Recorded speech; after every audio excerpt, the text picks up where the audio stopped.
Pagod ka na ba pero parang wala pa ring nararating?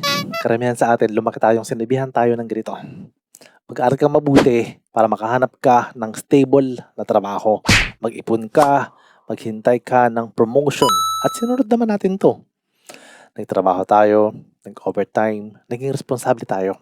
Pero kahit anong sipag mo, may tanong na paulit-ulit na bumabalik. Bakit parang pareho pa rin ang buhay? Hindi ka naman tamad, hindi ka rin naman pabaya. Pagod ka lang sa sistemang tinuruan tayo magtrabaho pero hindi tayo tinuruan kung papaano palaguin ang kinikita. Ang totoong problema ay yung ikot ng buhay na paulit-ulit. May sahod na papasok pero ang bayarin ay ang unang lumalabas. May konting natitira tapos babalik ulit sa trabaho at kapag may mali kang nagawa, iisa lang agad ang payo. Magtrabaho ka pa ng mas mabuti. Pero kahit doblehin mo ang effort, kung pareho pa rin ang sistema, pareho pa rin ang resulta. Tama ba? Dito nagsisimula may tanong ang isipan natin, ano ba ang pwede ko pang gawin? Noong nabasa ko ang Rich Dad Poor Dad ni Robert Kiyosaki, may isang linya doon na parang tumama sa akin. The poor and the middle class work for money. The rich have money work for them. Dito ako natauhan kasi bigla ko naintindihan, di pala sipag lang ang problema, hindi pala effort lang, mindset pala. Sa libro, ang Poor Dad Mindset ay ganito ang sinasabi. Humanap ng security, maghintay ng increase, mag-ipon para save. Walang masama doon, pero kulang. Ang Rich Dad Mindset ay ganito naman. Ano ang assets, paano kumikita ang pera kahit tulog ka, at ano ang pwede kong matutunan araw-araw. At doon ko na-realize na hindi pala tayo tinuruan ng financial education sa school.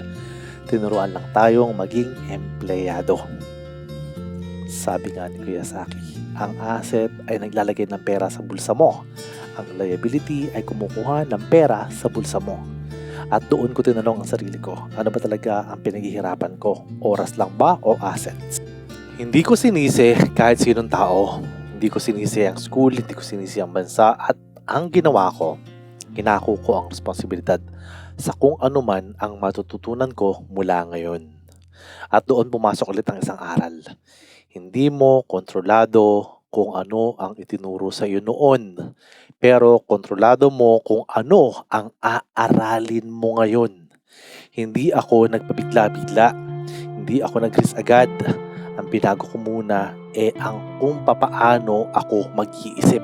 Imbis na tanungin magkano ang sweldo, ang tanong ko is ano ba ang natututunan ko dito na pwedeng maging asset balang araw. Andyan yung skills, network at experience.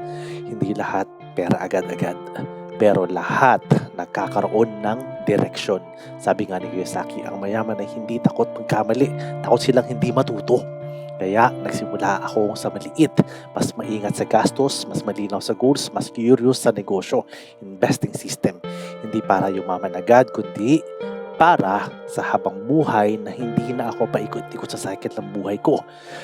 Kung ikaw ay nagtatrabaho ngayon at pakaramdam mo, pagod ka na, hindi ibig sabihin nun, mali ka.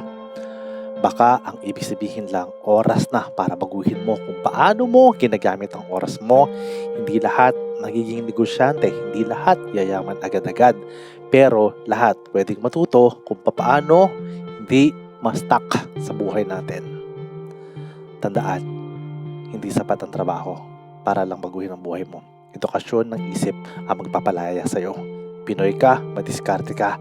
Kailangan mo lang ng tamang mindset, hindi biglaan, pero dapat tuloy-tuloy. Laban lang.